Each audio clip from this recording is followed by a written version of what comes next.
There are so many different ways to play a worship song on keys, and you get to make choices about how you play, what sounds to use, what notes to play, which melodies and rhythms to replicate, or where to simplify. If you have a piano background, you might find it to be even more difficult to make choices because you have more tools at your disposal, knowledge of scales, chords, modes, arpeggios, and so on. The greater your skill, the more restraint you need to develop. They actually go hand in hand. The goal here is to thoughtfully make melodic choices that enhance the song's overall sound alongside the other people in your band. This video will help you learn how to do this in a way that achieves two things: helps you move away from playing a worship song like it's an instrumental piano solo, and helps spark creative ideas about what kinds of things to play instead. Let's get into it. So for 10,000 Reasons, here's how I might play the chorus if I was playing it just like the recording.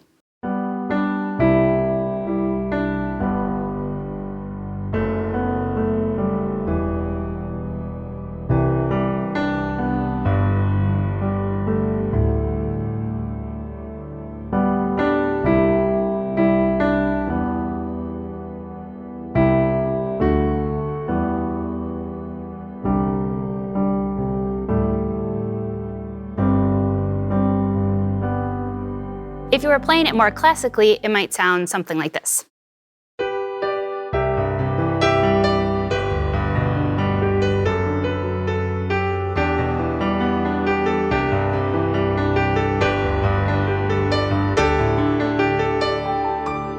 So I like to do a third option because when you do play lots of arpeggios and movement down in the left hand, it can make things really muddy for the bass, for either the bass drums or the bass player, and sometimes even for the guitar. So what I like to do is actually play a little something different up top. And instead of playing the vocal melody along with the vocalist, I like to have an alternate melody. And this might be a melody I've heard on a different recording, or it might be one of my own. And this is one I actually have adapted from a Jesus Culture version of this song. And so here's how I like to do it.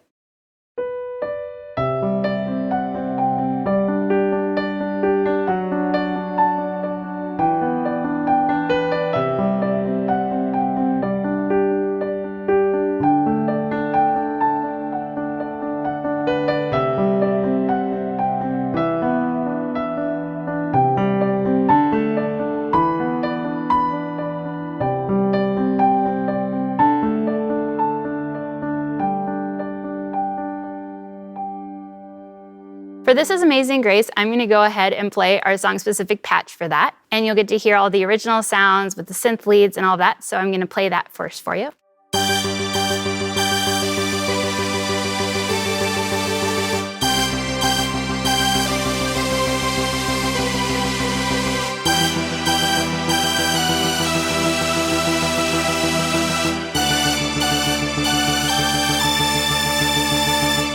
Okay, so if I was playing this in a more classical style, then I might do something like this.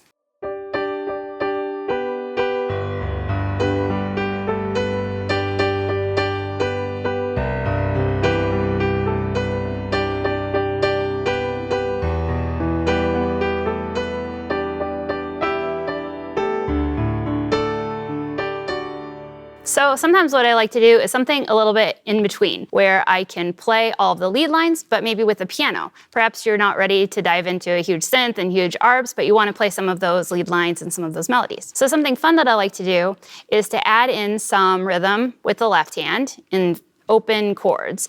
So fifths without that middle note being played. So I like to kind of create a pulsing action. And then I can play single notes from that lead line, either single notes or I can play it in octaves. So let me show you what that might sound like.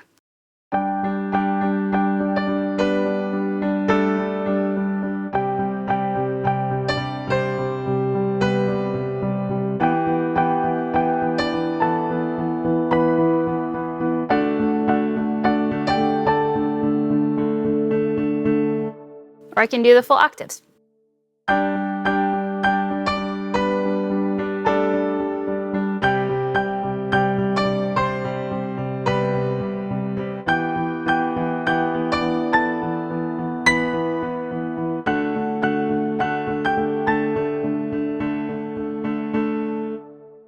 For Cornerstone, if I was playing this patch, it would probably have thick pads and piano if I was doing it like the recording. So here's what that would sound like.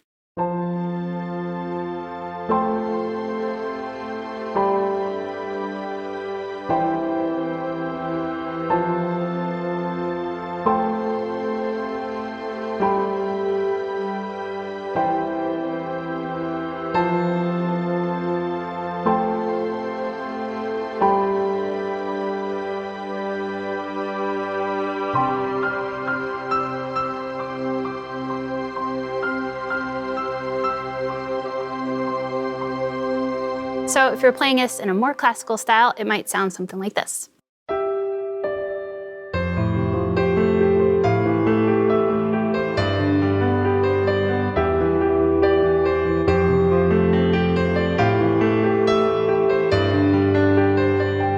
So what I like to do instead of either of these, I might start with the thick pads and piano as the song is starting out, as it's moving into the verse and the chorus. But as the song progresses, then I like to add in a little bit more. So what I like to do instead is to create a repetitive part that really fits with all of the chord changes where I can make small adjustments. So I might do something like this instead.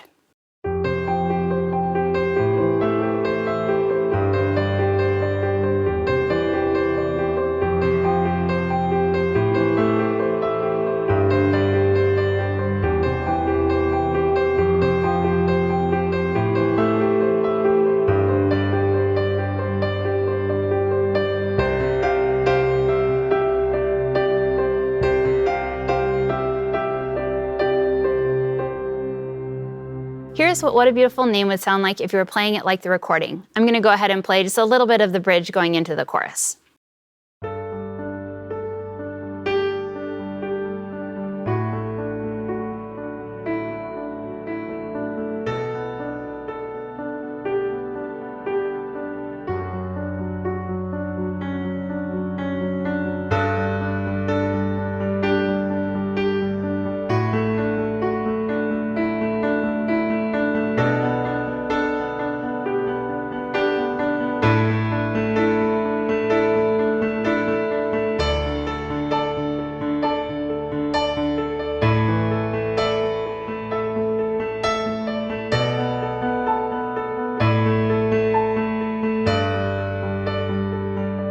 If I was going to play this a little more classically, this is how it might sound.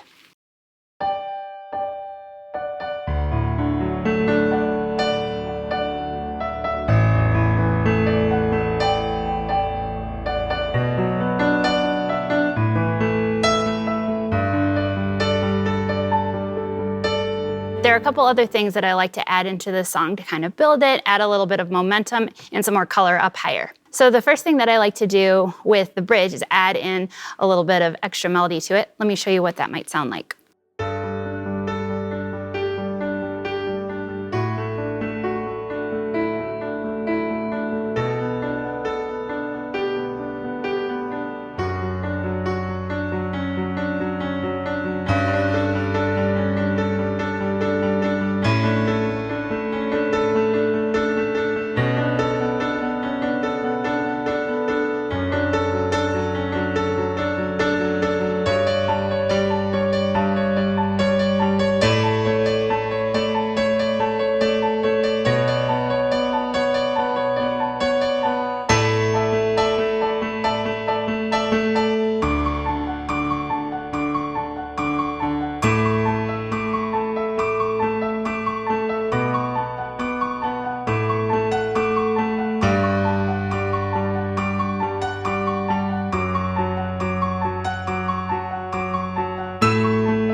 So I like to add on to that bridge as you're playing the parts, kind of starting with the simple part, and then you can build that by adding this little repetitive thing.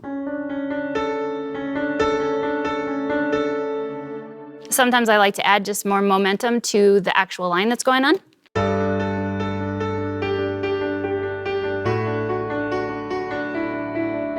You can even take it up the octave.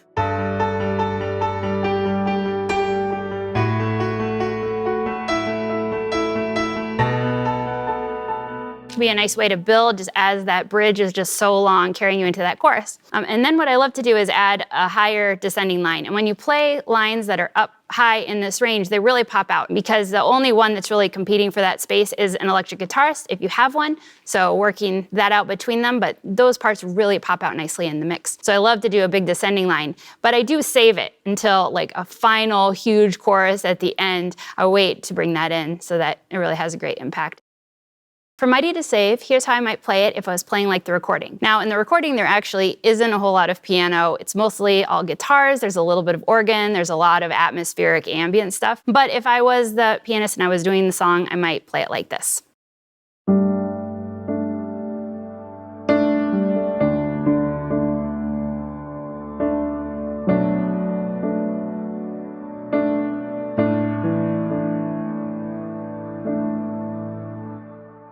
just simple chords. Now, if I was doing it more classically, this is what it might sound like.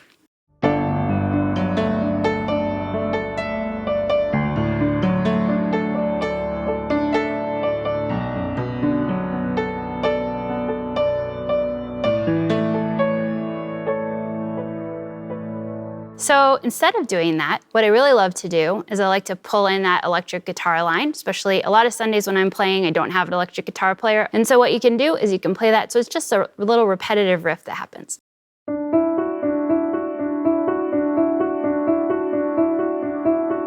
And it just repeats over and over. Sometimes it takes a little bit of practice to just keep that going, but here's what that would sound like.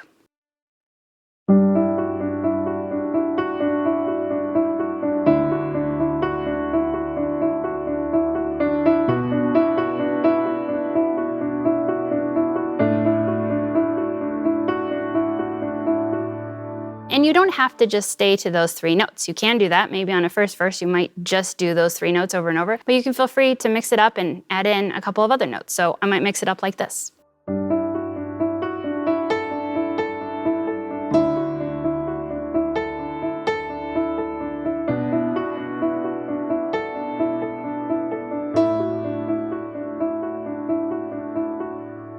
And feel free to move it around the piano as well. I could bring it up higher.